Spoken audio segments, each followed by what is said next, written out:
Bonjour, moi c'est Sabine et je suis super contente de vous retrouver aujourd'hui pour l'épisode 21 de mon podcast couture.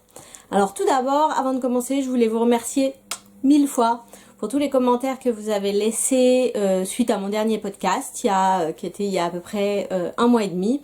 Ça me fait super plaisir de pouvoir interagir avec vous au-delà de moi parlant toute seule à ma caméra.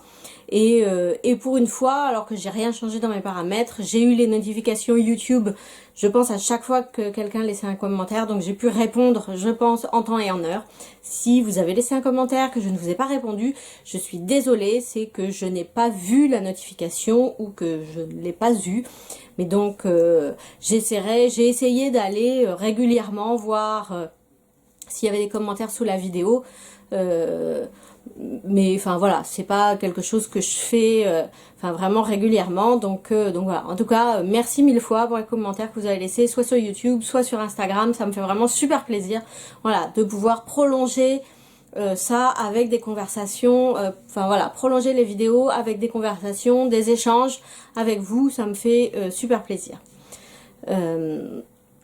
Alors aujourd'hui, je vais essayer de pas parler trop vite pour pas vous saouler, mais j'ai quand même pas mal de choses à vous raconter. Alors on va plonger tout de suite dans le vif du sujet avec ce que j'ai réalisé.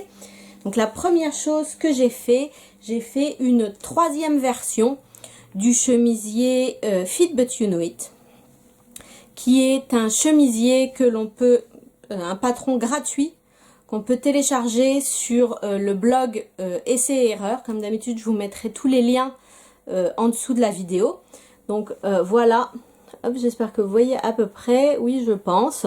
C'est un chemisier ajusté avec hop, voilà, des pinces poitrine et des pinces de taille devant et dans le dos, un empiècement dos qui se prolonge un petit peu devant et un décolleté en V surmonté d'un joli petit col arrondi.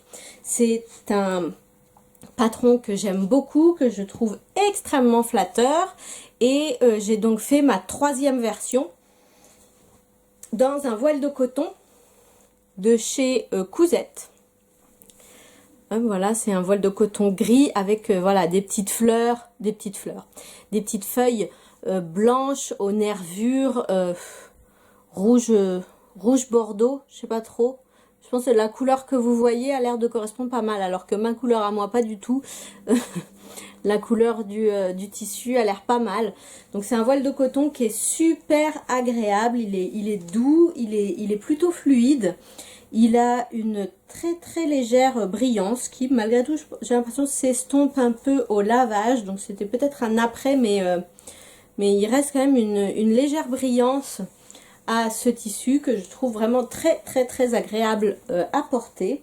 Donc pour cette version, j'ai fait exactement les mêmes modifications que la dernière fois, à savoir que l'empiècement dos, je l'ai doublé, vous voyez, avec le même tissu. Dans le patron, en fait, il n'est pas indiqué de doubler. Et donc voilà, moi je préfère doubler l'empiècement dos. Ça fait quelque chose de plus propre, puisque comme ça, on range la couture ici, ainsi que les coutures ici aux épaules. J'ai remonté la ligne de taille d'1 centimètre. Alors je vous avais déjà expliqué comment j'ai fait dans ma dernière vidéo où je vous parlais de ma 2e version, il me semble. Donc si ça vous intéresse, je vous invite à aller voir le podcast numéro 20, il me semble. Attendez, je vérifie. Oui, c'est ça, le podcast numéro 20. Et donc voilà, j'avais remonté la ligne de taille d'1 centimètre tout en gardant la longueur identique. Et j'ai également fait des manches 3/4 que j'ai terminé par un petit bracelet de manches rapporté. Et je suis ravie du résultat. C'est une blouse que j'adore, une chemise pardon, que j'adore porter. Je suis extrêmement contente du résultat. Voilà, vraiment pour ça j'en suis ravie. Je crois que je n'ai pas d'autre chose à dire sur le patron, hein. C'est Enfin voilà, c'est un patron gratuit. Les explications sont donc la qualité du patronage et des explications sont bluffantes, considérant que voilà, c'est un patron gratuit, c'est pas une marque de patron qui met ce patron-là à disposition pour faire connaître sa marque. C'est une personne qui est voilà, qui a un travail et qui fait ça pour ses loisirs et qui met un certain nombre de patrons à disposition chaque année, et je trouve ça génial. Merci beaucoup Biquette. Et, et voilà, enfin bon, donc voilà, qualité du patron et des explications top. Alors pour l'avoir vécu avec certaines collègues, les explications ne sont pas toujours exactement adaptées aux débutants. Mais quand on a un petit peu d'expérience, enfin ça pose aucun problème. Enfin moi sur ce modèle là en tout cas je le trouve très très accessible. Voilà.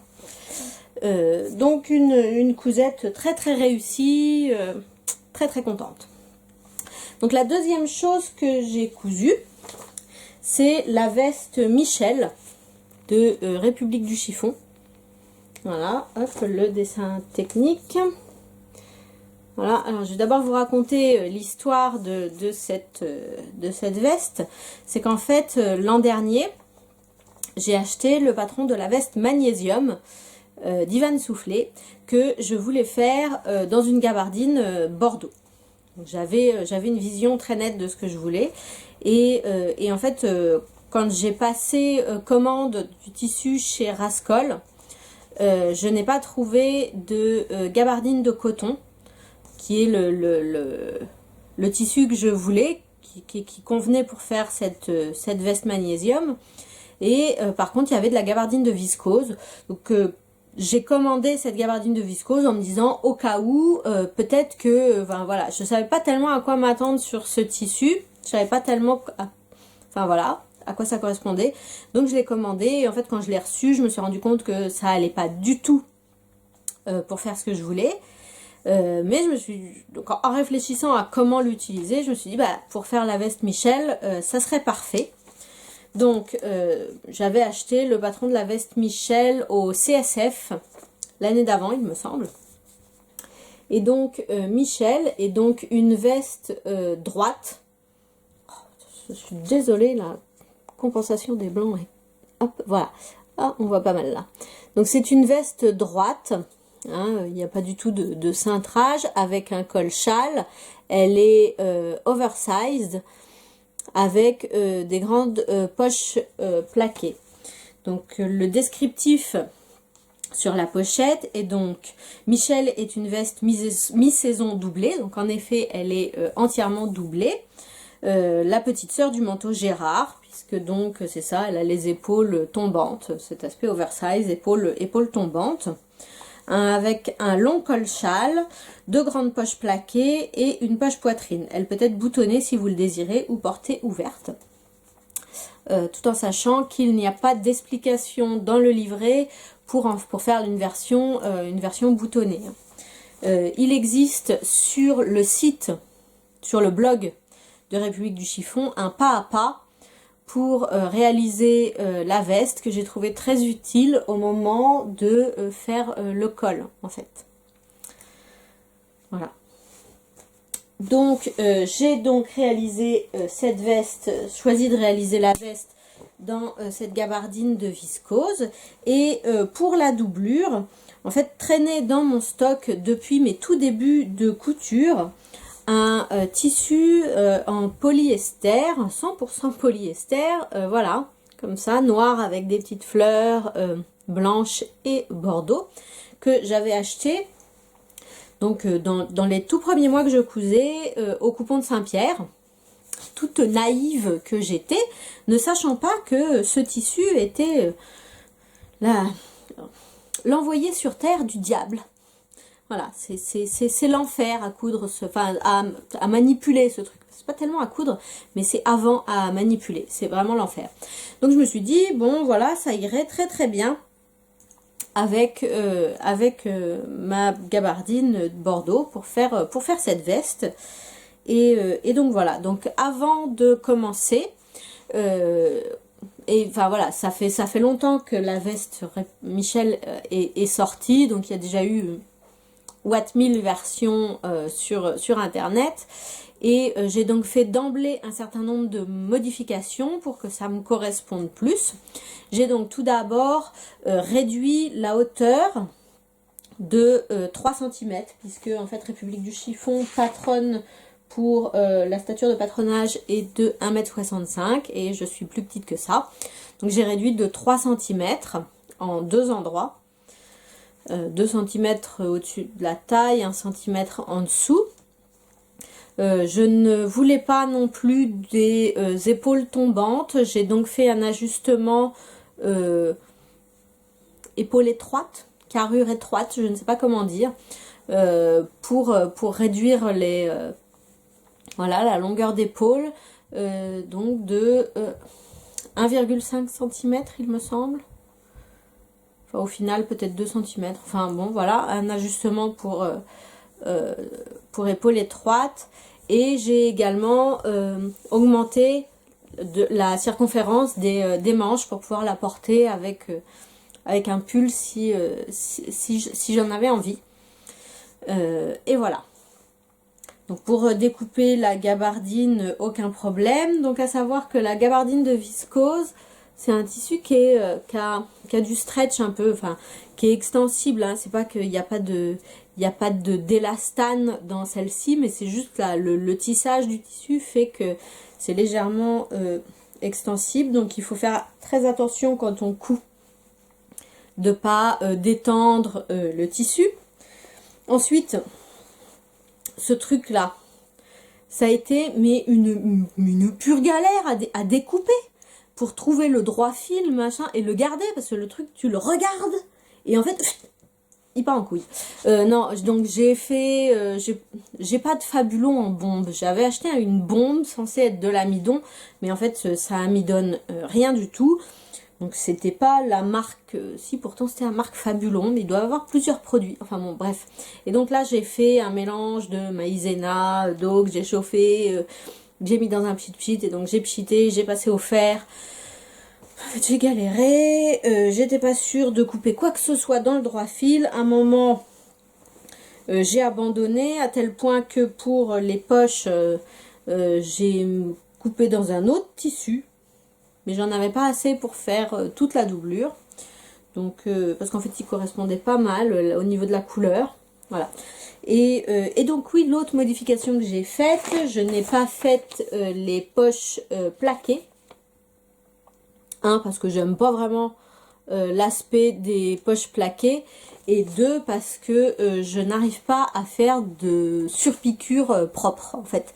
Mes surpiqûres, elles sont tout le temps un peu cracra. Ça, et donc je voulais pas faire un truc qui soit pas net, donc j'ai décidé de faire des poches après avoir regardé des milliers de photos de blazer à col châle oversize sur internet. Ils avaient tous des poches passepoilées à rabat. Je me suis donc dit je vais faire des poches passepoilées à rabat, et donc pour faire les poches passepoilées à rabat j'ai utilisé un patron Burda. J'ai utilisé le modèle du blazer 101 de Burda d'octobre 2018, et c'est important parce que j'ai pas suivi uniquement le patron, mais en fait dans ce numéro de Burda, ce blazer 101 c'est une masterpiece ou un workshop, enfin bon, c'est pas un des modèles où les explications c'est que du texte où il faut avoir fait Burda comme langue étrangère pour comprendre ce qui est marqué. C'est expliqué avec des schémas, etc. sur plusieurs pages. Donc nickel, franchement j'ai adoré la méthode de construction des poches passepoilées. Donc voilà, c'est ça. Blazer 101 Burda octobre 2018. Si vous voulez apprendre à faire des poches passepoilées à rabat, franchement nickel. Et donc voilà, j'ai fait des poches passepoilées à rabat. Donc poche passepoilée, c'est-à-dire qu'on commence par faire des poches double passepoil et on ajoute un rabat. Et voilà, j'étais mais trop contente de faire ces poches passepoilées. Donc voilà ma veste Michel. Hop. Voilà.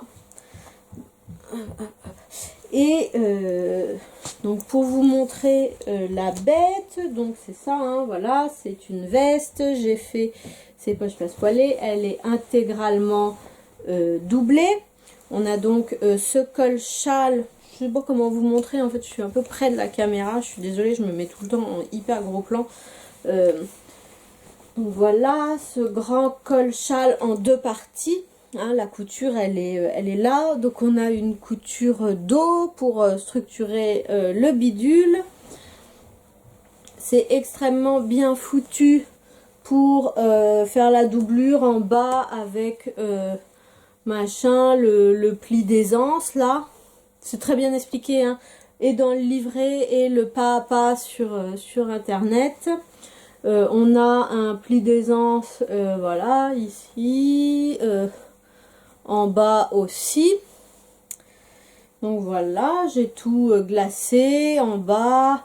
Les manches, hein, on a une parmenture, voilà, on a une parmenture là en bas, des parmentures pour les manches. Le seul truc, enfin voilà, pas grande difficulté, mis à part, il y a deux endroits que j'ai trouvé un peu compliqués à construire. En fait, heureusement qu'il y avait les explications sur le blog.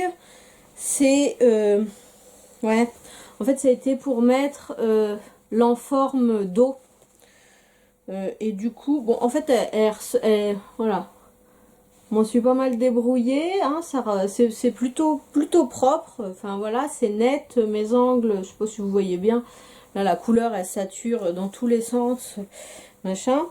Ouais, le rouge c'est très compliqué, je crois, en général à la caméra. Donc voilà, c'est plutôt propre. Le seul endroit qui est pas très propre, c'est les angles que j'ai fait sous le col, mais en fait ça ne se voit pas parce que c'est sous le col. Voilà, mais donc au final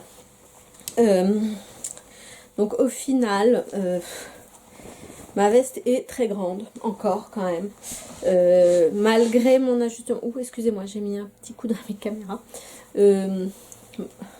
Donc on voit que bon, c'est malgré mon ajustement d'épaule, j'aurais peut-être pu retirer encore peut-être encore 1 centimètre.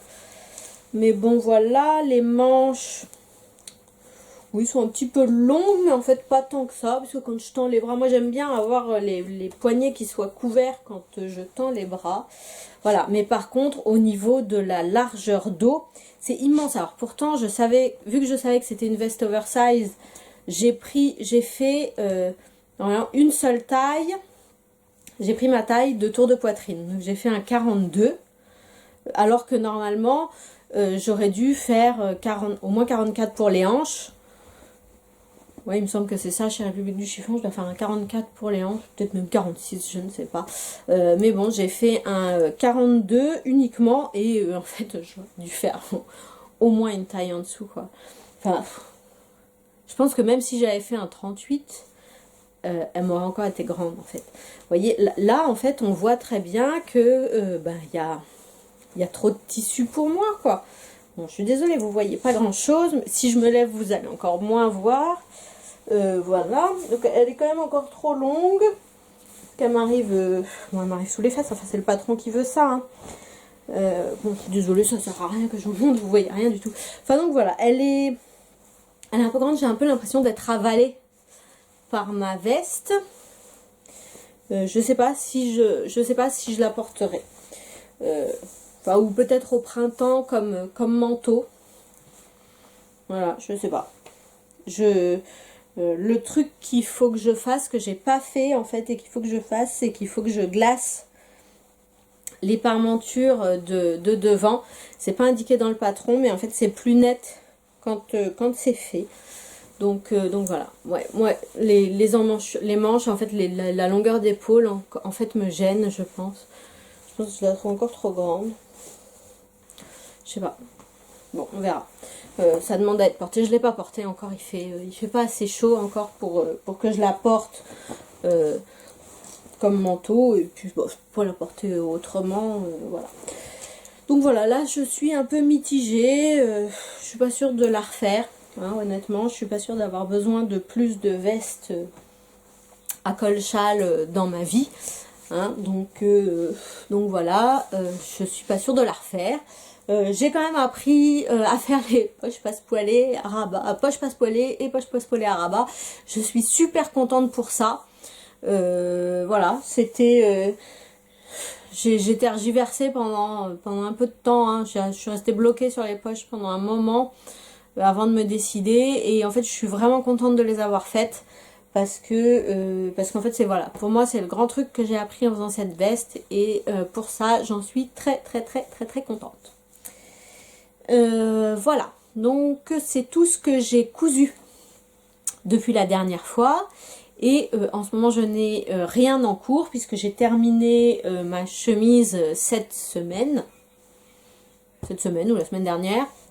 Et donc, pour l'instant, je n'ai rien recommencé. J'en suis là. Je vais donc pouvoir vous parler maintenant de mes derniers achats. Et donc... C'est pareil, j'ai une petite histoire.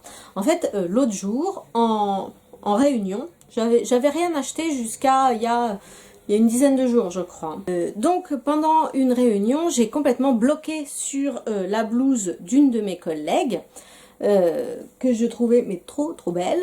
À l'issue de la réunion, je lui ai dit, ta blouse elle est trop belle. Et là, elle m'a dit, bah, c'est une blouse de chez Cyrillus. Le soir, j'ai donc frénétiquement cherché tout internet pour trouver une photo de cette blouse. Je n'en ai trouvé qu'une puisque ce n'est pas une blouse de la version de la collection actuelle. Et donc voilà cette blouse. C'est une blouse avec un joli col en V, des fronces, un empiècement d'épaule avec des fronces. Hein, il n'y a pas de pince poitrine, il me semble. Donc des fronces et un joli petit col. Donc dans une viscose grise avec des carreaux lurex dorés et le tout voilà, surmonté, agrémenté d'un petit passepoil lurex doré. Donc voilà, j'ai été toute dans mon enthousiasme, j'ai demandé à tout internet, non, sur Instagram, des idées de patrons pour recréer cette blouse. Et donc je suis arrivée avec 4 possibilités, donc 3 qui m'ont été données par les Instagrammeuses et une supplémentaire que j'ai rajoutée après. Donc les suggestions que j'ai eues pour reproduire cette blouse sont donc alors la blouse Bipretti d'atelier Scamit, donc Bipretti que j'ai déjà faite. Merde, est-ce que vous voyez?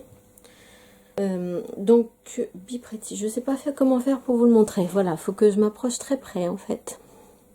Ah, voilà. Donc une petite blouse avec empiècement dos et épaules, col en V, pince en biais.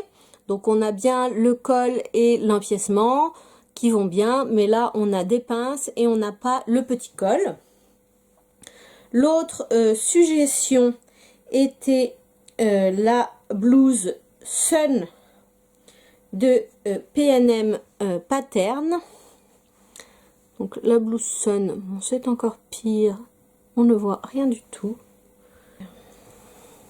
Ah bah oui, non, voilà. Nickel. Donc, c'est une blouse que l'on voit avec l'empiècement, voilà, machin, dos, épaules, les fronces ici. Donc, pour le coup, voilà, on n'a pas les pinces. Donc là, on est bon sur l'empiècement, sur les fronces, mais on n'a pas le petit col.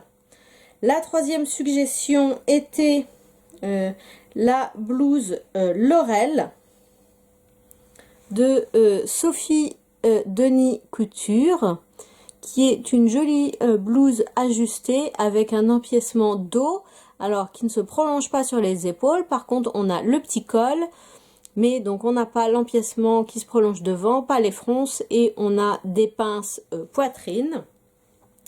Et la dernière chose qui n'a pas été suggérée par les internautes, mais que j'ai rajouté ensuite, c'est la blouse RL de Direndo, où on a bien ce petit empiècement avec les fronces, le col en V, et donc ça vient normalement avec un petit col en pointe ou petit col Claudine, mais en fait moi j'ai déjà fait la blouse RL, et puisque j'ai ce patron là, et en fait j'ai pas mis le col.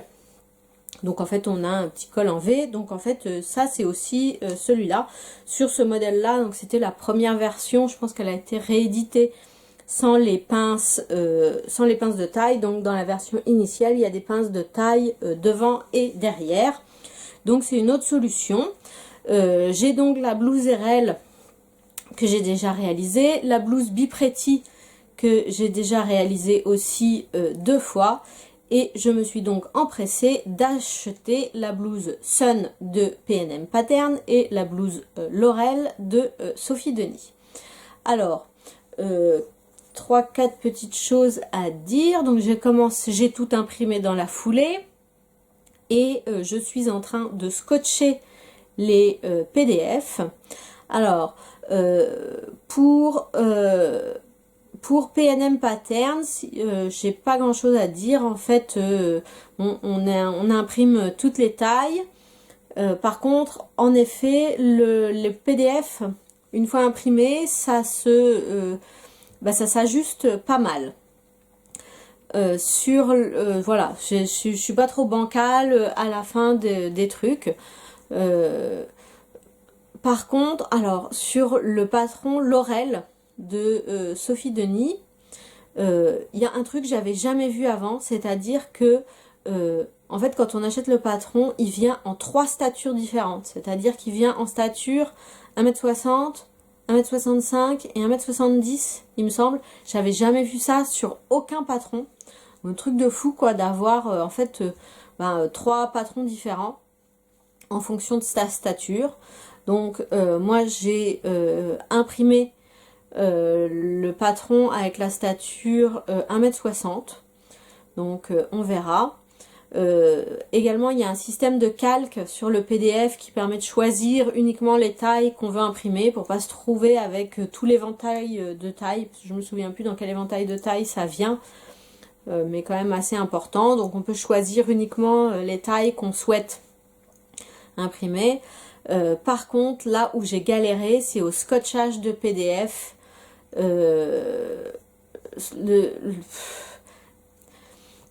En fait, je suis bancale. Quoi que je fasse, quelle que soit la façon dont j'ai dû le refaire plein de fois, il y a toujours un moment où je suis bancale. C'est pas de la faute du patron, c'est la faute du choix qui a été fait pour les marques. Voilà, ajuster les scotchages. Et en fait moi c'est ça, c'est mon problème avec les PDF, c'est voilà, on a toujours un décalage. Moi j'ai souvent un décalage quelque part, et donc du coup ça fait des trucs qui sont pas précis à la fin. Voilà, je trouve ça un petit peu galère. Donc on verra. J'ai pas fini de scotcher tous les patrons. Donc je vais tester, je vais tous les tester. Voilà. Et donc je suis ensuite partie à la recherche du tissu. J'ai donc passé une commande chez Églantine et Zoé. Alors je n'ai pas trouvé exactement le même tissu gris à carreaux lurex doré. Celui-là je ne l'ai pas trouvé. Pourtant j'ai écumé pas mal de sites internet. Mais donc chez Églantine et Zoé, j'ai trouvé ce coton, mélange coton et viscose, noir à fil lurex argenté. Donc qui correspond pas mal. Donc voilà, là je l'ai lavé, il sort du sèche-linge, donc il est tout froissé, je l'ai pas repassé encore. Mais donc c'est un coton viscose qui a l'air plutôt agréable à travailler. Il est fin, vous le voyez, ouais. Vous me voyez un peu en transparence, il est un petit peu transparent, mais donc bon, pour faire une blouse, c'est pas forcément gênant. Mais donc voilà, je pense que hop, un joli tissu, il est assez doux. C'est une armure sergée, il me semble. Je pense que c'est comme ça qu'on dit quand on voit une armure en diagonale. Donc voilà, et le fil lurex, et donc il y a voilà, c'est un fil lurex qui passe sous forme de carreau. Pendant que j'y étais, j'ai aussi commandé cette petite tuerie. Alors là voilà, la caméra perd les pédales avec le fuchsia. Donc oui, la couleur là c'est un fuchsia ou framboise écrasée. En fait je dirais que c'est un framboise plutôt qu'un fuchsia. Et donc voilà, c'est pareil, c'est un coton et viscose avec des carreaux beige et lurex argenté. Alors les carreaux, même les carreaux beige hein, sont tissés. Hein. Ils sont tissés des deux côtés. Et donc il faudra faire attention, hein, c'est note à moi-même en fait là, je dis, il faudra faire attention en découpant et en cousant ce tissu puisque les carreaux sont asymétriques. Il y a une grosse bande beige et une petite bande lurex. Et voilà, je trouve que c'est une petite tuerie, il est trop beau. J'ai également commandé un troisième tissu mais qui est actuellement dans la machine à laver. C'est un lange nude à pois doré puisque là voilà, je suis rentrée dans la phase qui brille. Je n'ai encore après à vous montrer. Donc voilà. Donc voilà, c'est la commande que j'ai passée chez Églantine et Zoé. Et c'était rigolo de recevoir avec... Hop, ils envoient gentiment des petits échantillons de leur tissu. Donc là, voilà, on a un serge de viscose. Machin. Et ouais, c'est hyper agréable comme tissu en fait. J'aime beaucoup le serge de viscose. Voilà. C'est en fait c'est une viscose, le serge de viscose. Donc ben voilà, hein, c'est une armure sergée. Hein, hein. Et en fait du coup c'est assez facile à travailler. Voilà ce qu'on appelle serge, ou une armure twill. Je sais pas, enfin bon voilà, on a une armure en diagonale quoi. Et du coup c'est voilà, c'est assez facile à travailler, c'est pas fuyant, c'est doux, souple, machin, hyper agréable. On a aussi un crêpe de viscose, pareil, qui a l'air super agréable ici, qui est en fait qui a un toucher un peu différent du crêpe de viscose que j'avais acheté chez Cousette là de la collection bleu rose. Ouais, il a un toucher plus, je sais pas, plus doux, plus chaud. Donc ouais, pas désagréable. Et donc un joli jacquard avec des fils lurex. Enfin bon, voilà, ils envoient voilà, des petits machins, histoire de donner envie de racheter. Hein, je ne suis pas naïve au point de croire que c'est pour une autre raison. Donc voilà. Et mais j'ai fait d'autres achats, c'est que en fait il se tenait là cette semaine le salon de l'Aiguille en Fête et je souhaitais aller à l'Aiguille en Fête pour trouver un revendeur Janome pour m'acheter une nouvelle machine à coudre. Et j'ai donc profité des conditions salon pour m'acheter une nouvelle machine à coudre, la Janome Skyline S5. Et ça tombait très bien puisque l'invitation au salon m'avait été offerte par Janome. J'avais gagné l'invitation sur Instagram, sur un concours organisé par la marque. Puisque je leur expliquais que je voulais venir sur le salon pour acheter une Janome. Et donc voilà, c'est chose faite. Donc je devrais l'avoir d'ici une dizaine de jours. Je suis contente, je suis contente. Je suis pressée d'avoir ma nouvelle machine à coudre, de l'essayer et de vous en parler. Et donc comme j'étais à l'Aiguille en Fête, enfin bon voilà, j'étais venue dans l'objectif numéro 1 de trouver un revendeur Janome et enfin voilà, voir s'il y avait des promotions salon pour acheter la machine. Et pendant que j'y étais, excusez-moi, j'en ai profité pour faire le tour. Alors je suis déjà allée à l'Aiguille en Fête 2 ou 3 fois. La dernière fois que j'y suis allée, il me semble que c'était en 2016 ou 2017, 2016 peut-être, je ne sais plus. Enfin bon. Et cette année, j'ai été extrêmement déçue du salon. J'ai trouvé qu'il y avait beaucoup moins d'exposants que les années précédentes. Alors, est-ce que c'est parce que tout a été vampirisé par le CSF? Je ne sais pas. Je ne sais pas, mais j'ai été vraiment, vraiment déçue.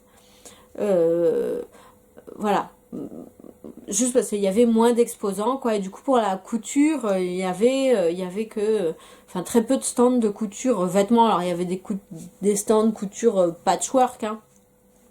Mais stands couture vêtements, il n'y avait pas grand-chose. Les seules marques qui étaient là, qui vendaient leurs patrons, c'était Coralie Bijasson. Je savais qu'elle était là. Je m'étais dit, bon, j'irais peut-être acheter un patron. Puis, en fait, il y avait... finalement, j'ai pas craqué. En fait, j'étais un peu déçue de l'ensemble. Pas par Coralie Bijasson du tout, hein. J'ai acheté déjà des patrons chez elle, que j'ai pas encore fait, mais... ça ne saurait tarder.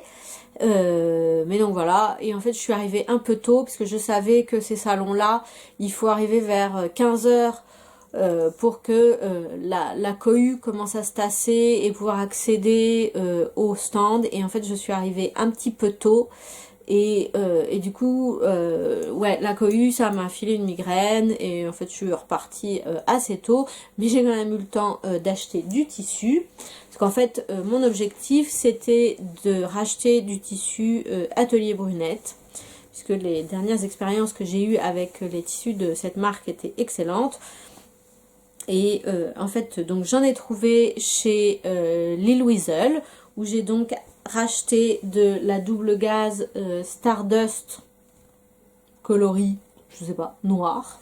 Je sais plus quel est le nom de ce coloris là. En fait je voulais le coloris bleu nuit. Il doit s'appeler Midnight. Voilà, le Stardust Midnight. Et ou le bordeaux. Et en fait sur le site de Lil Weasel il y avait le noir et le moutarde et rouille. Voilà. Et donc en fait je ne voulais ni l'un ni l'autre. Enfin voilà. Donc j'ai pris le noir. Je l'ai déjà lavé parce que voilà, c'est trop beau. Cette double gaze est vraiment, vraiment top. Elle est très différente des doubles gazes, des autres doubles gazes, hein. Elle froisse pas, elle est voilà, super douce. J'ai également acheté chez au tissu du chien vert, voilà, de la double gaze. Donc on est dans les... Je vous ai dit, hein, j'étais dans ma phase qui brille. Donc de la double gaze bordeaux, mais c'est un bordeaux qui avec un peu de violet. J'ai l'impression, non? Enfin, là on le voit bien bordeaux à l'écran, mais c'est pas le même bordeaux que celui-là. Vous voyez? Donc à pois doré. De la double gaze, oui encore, bleu. Alors c'est un quoi? C'est un bleu marine. Roi, clin, à pois doré.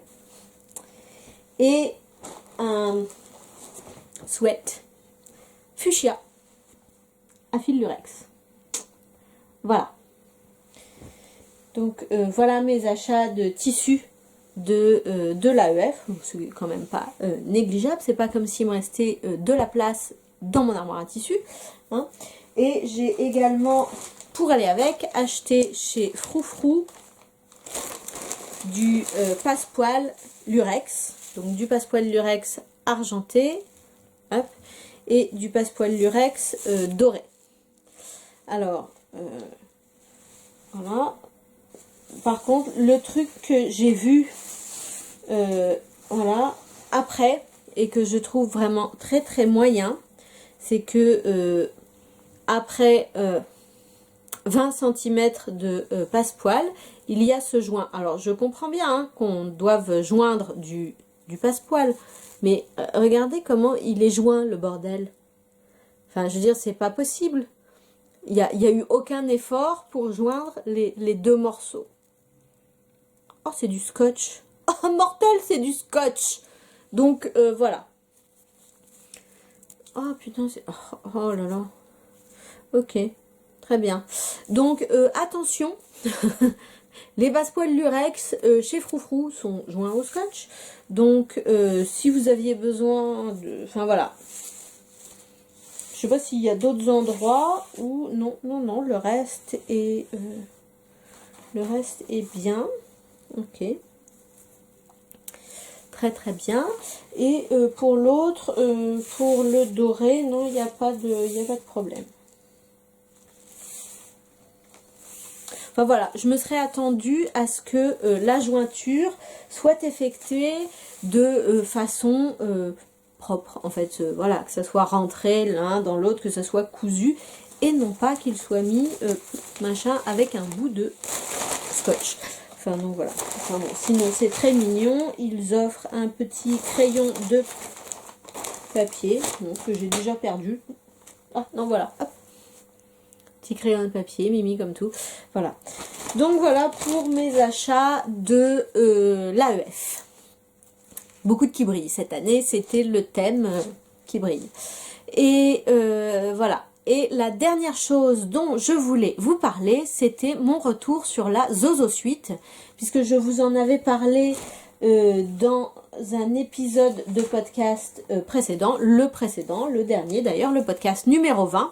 Je vous parlais donc de la Zozo Suite et j'ai donc essayé cette affaire. Donc la Zozo Suite, je ne sais plus si je vous avais expliqué que c'est en fait deux parties, un haut et un bas, et il faut télécharger une appli sur son téléphone, enfiler sa Zozo Suite, machin, ça prend des photos, et voilà l'appli sur le téléphone, ça prend des photos. Alors attention, donc la Zozo Suite est gratuite, on ne paye que 4,95 € de frais de port.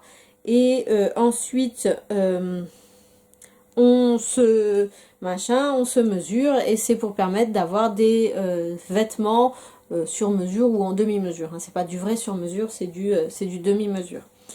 Mais donc voilà, c'était pour pouvoir prendre mes mesures. Alors le problème, c'est que donc en fait la Zozo Suite, c'est un truc en lycra, hyper extensible, avec les poids qu'on voit ici, qui eux ne sont pas extensibles et qui servent de repère. Et ensuite, il faut se mettre à une certaine distance de son téléphone et ça va calculer les distances en fonction des distances mesurées entre les poids. Et donc, pour savoir... Enfin voilà, pour ni surtendre ou avoir un truc qui pendouille, donc avoir une Zozo Suite à sa taille quand même, plus ou moins, ils nous demandent notre taille et notre poids. Et donc ils estiment la taille de la Zozo Suite à envoyer. Et moi ils m'ont donc envoyé une Zozo Suite en taille 3. Cependant, cette Zozo Suite en taille 3 est trop grande pour moi dans toutes les dimensions. C'est-à-dire en longueur, elle est trop grande et en tout, elle est trop grande. Donc ça fait qu'elle n'était pas super moulante. Enfin, elle est moulante quand même, c'était pas trop grand, mais c'était pas hyper moulant. Je pense qu'en fait, j'aurais dû... mes mesures auraient été plus exactes avec une Zozo Suite en taille 2. Et donc voilà, on se prend en photo, il nous fait tourner, donc voilà, on prend 12 clichés, voilà, en se tournant un petit peu, et donc nous donne notre taille. Donc je l'ai fait plusieurs fois pour comparer. Alors il faut faire quand même super attention de bien placer les poids blancs, puisque donc c'est eux qui servent à prendre les mesures, et donc s'ils ne sont pas sur les points saillants ou creux du corps, et les mesures seront pas bonnes. Donc il faut bien faire attention de placer une ligne de poids sur sa ligne de poitrine, une ligne de poids sur sa taille, sur ses hanches, etc. si on veut des mesures qui soient à peu près justes sur la mesure de tour de poitrine, tour de taille, tour de hanche, etc. Bon, comme j'avais pas de miroir au même endroit, et puis qu'on peut pas se retoucher entre temps, et que ma Zozo Suite était un peu grande, j'ai quelques doutes sur mes mesures. C'était pas exactement les mêmes d'une fois à l'autre et c'est pas tout à fait consistant avec ce que je mesure moi au mètre. Mais bon, c'était intéressant quand même. Donc ça donne un certain nombre de mesures. On a donc la taille de cou, de la longueur d'épaule, la longueur de bras, droit et gauche, avec la circonférence de bras, donc le tour de poitrine, le tour de taille, alors il y a upper waist et lower waist, le tour de hanche, le tour de cuisse, le tour de mollet, le tour de comment ça s'appelle ça, cheville, la longueur de jambe, arme, ouais, au poignet, voilà, il y a aussi le poignet, je vous avais pas dit. Donc voilà, enfin bon, c'est intéressant d'avoir toutes ces mesures. Les seules choses qui manquent, en fait, moi je trouve que c'est les mesures qui sont le plus difficiles à prendre tout seul. C'est les hauteurs verticales, en fait. De pouvoir prendre la hauteur dos, voilà, épaule à taille, épaule à hanche, devant, derrière. Et en fait, ces mesures-là ne sont pas données. Donc je regrette un peu que ces mesures-là ne soient pas données. Mais bon, voilà, pour prendre ces mesures rapidement, je trouve que c'est pas mal en fait. Hein, parce que ça prend pas des masses de temps à faire. Donc voilà, je vous avais dit que je vous ferai le retour sur la Zozo Suite. Donc voilà, pour prendre vos mesures pour la première fois, en tout cas, je trouve ça pas mal. Par contre, c'est pas exactement suffisant. Parce qu'en fait je vous l'avais dit, moi en fait ce que je voulais c'était d'avoir mes mesures pour pouvoir commencer à patronner, et en fait il me manque encore plein de mesures, donc il va falloir que je me remesure de la façon traditionnelle. Et ben voilà, je pense que ça fait un moment que je vous parle déjà, la caméra n'affiche pas le temps de parole, mais comme j'ai soif, ça doit faire un bon moment que je vous parle. Je pense que je vous ai à peu près dit tout ce que je voulais vous dire. Je vous souhaite donc un excellent dimanche, puisque bon moi c'est dimanche, mais pour vous, voilà, une excellente journée ou une excellente soirée. Éclatez-vous bien en couture, faites-vous plaisir, vous prenez pas la tête, et je vous fais plein de gros bisous. Je vous remercie d'être de plus en plus nombreux et nombreuses à regarder ces vidéos, à vous abonner à ma chaîne. Ça me fait super plaisir.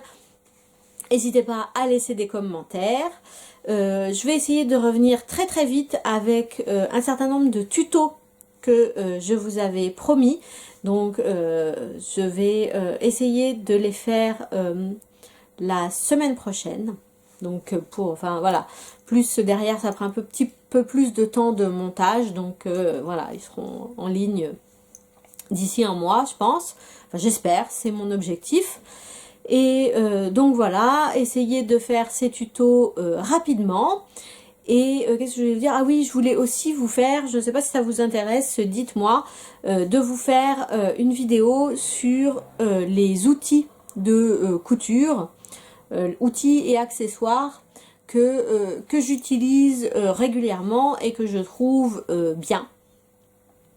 Donc voilà, et quand j'aurai reçu ma machine, que j'aurai pu la essayer, je vous ferai un retour sur ma nouvelle machine. Ouf, je suis trop contente, je suis trop excitée.